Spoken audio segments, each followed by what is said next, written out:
中国の会社から荷物が届いたっていうからなんやろと思ったらこいつやったわ。そういや頼んだ覚えがある。半分寝ぼけとったんやけど、これ海賊版のプラモデルやったんやな。確かに説明書は中国語で書かれとんな。でな、今回これ動画にしようかどうか相当迷ったんやけど、動画にしてみることにしたで。最後まで動画を見てもらえると、日本のプラモデルがどんだけ技術がすごいのかっていうのがようわかる動画になってるで。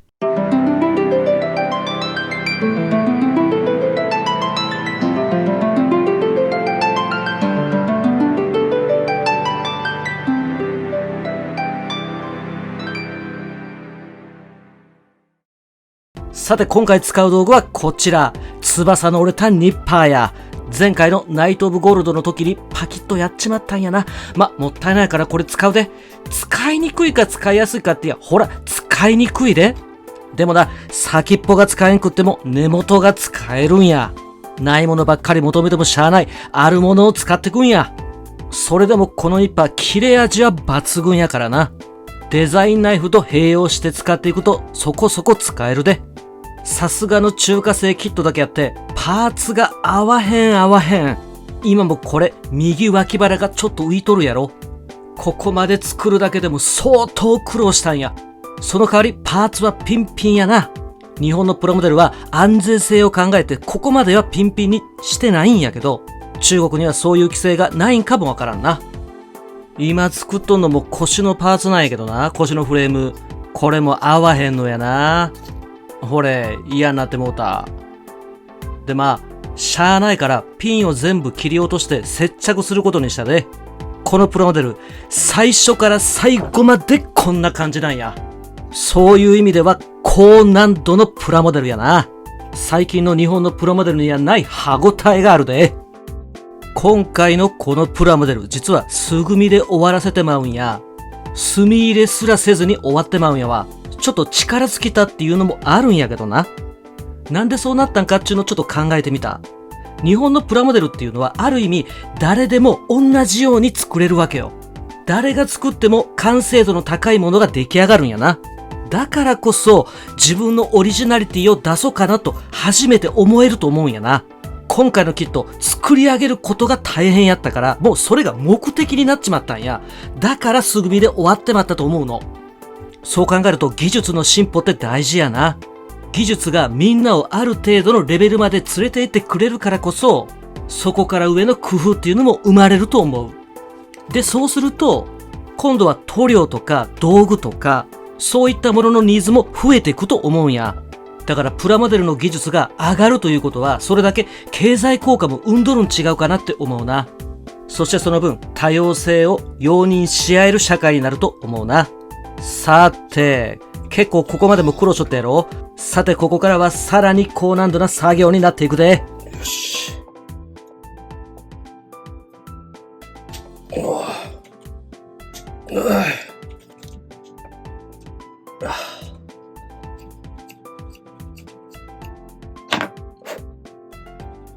よっしゃ。すごかったやろ。ちなみにファンネルすごいんやで。1個動かすと全部のファンネルが動くようなギミックになっとるんやわ。その代わり構造が複雑やった。動画に撮りきれんかったわ。次は手の製作に入っとんな。これはビームサーベルやな。これまた穴が合わへんのやわ。このビビットのマゼンタの成型色は好きやな。このまま塗装せんでもいける感じやで。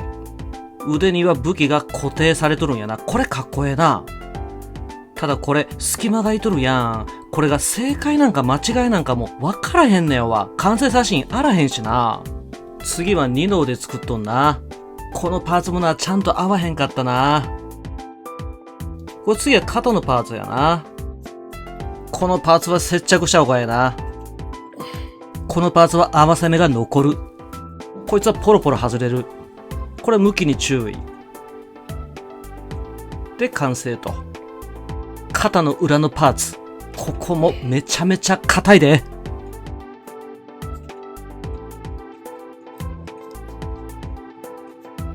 これやこれ。ただ複雑な形状書ってかっこええはかっこええんやけどな。もうちょっとスッと入ってくれるとええんやけどな、パーツが。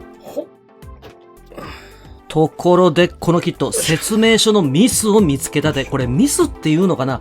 気にしないんかな中国の方は。ようわからへんのやけど、とにかく間違えてる。このパーツなんやけど、正しくはこっちが11で、こっちが12。この辺説明書、大丈夫かこれ。絵は合っとるんやけど、番号が違ってるっていうやつもあるし、一個でもそういうのがあるともう説明書信用できんくなるから、もうここから先は現物合わせやな。左右で形の違うパーツがあるんやったら、実際にパーツに合わせてみて、合うパーツを取り付けていく。もうこれしかないで。この辺も難易度を上げとるポイントやな。あ、いた。中国語の説明書で、しかも信用度がいまいちときた。これ以上燃えるシチュエーションはないな。ほっ。よしよし。作り終わったら灰になるかもしれへんけどな。このパーツも隙間があってええんかどうかもわからへん。ただ変なとこに隙間があるんやな。さっきさ、ガンガンやっとったやん。あのパーツがちゃんとはまらへんかったから、どうもあそこが干渉してるみたいなんや。しゃあないから一部を削って合わせてみよう。ま、どうしても合わへんところはしゃあないな。今度は手を作っていくで。親指のパーツを2個、指のパーツを8個作っていく。ただこれも硬くて合わんのやな。特に親指のパーツが合わへんのやわ。とにかく削って削って、無理やりにでも合わせていくで。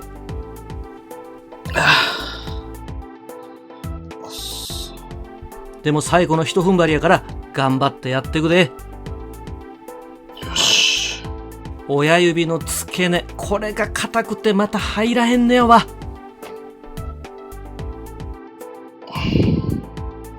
もうちょっとや。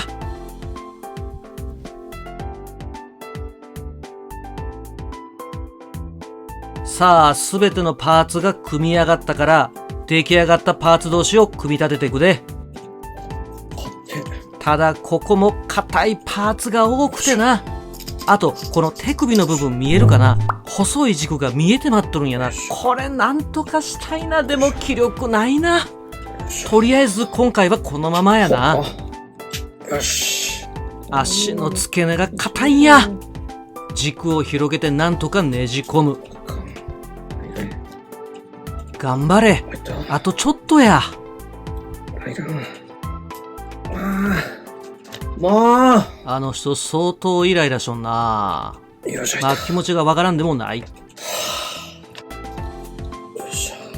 大型のバインダー。このデザインはかっこええな。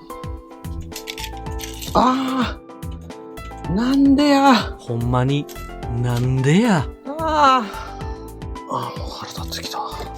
ここで登場するのは超強力なアロンアルファ。これ強力やで。軸をぶった切ってもな、そこまで負荷がかからんのやったらこいつで接着できる。ほんま超強力。クリアパーツが結構残っとんねん。これビームサーベルに、このエフェクト多分ファンネルのエフェクトやな。台座に取り付けるんやと思う。デカールも残っとるけど、これどこに何貼っていいかわからへんからな。今回は保留やな。さあ、ようやく完成したで。海賊版のプラモデル。作ってみた感想なんやけど、デザインとしてはむちゃくちゃかっこええと思う。パーツもシャープやしな。いや、海賊版はあかんで完全にパクリやもんな。でもデザインには罪がないわけやから、このデザインがなんとか生きるとええなって、そんな風に思うんやな。ただ、作りにくかったな。日本のプラモデルの技術がどれだけ高いのかっていうのがようわかった。日本のプラモデルはちゃんとピタッと合うっていうだけじゃなくって、軽い力でパーツを合わせられる。おそらくプラの材質にもこだわってるんやと思う。だから子供でも作れるんやろうな。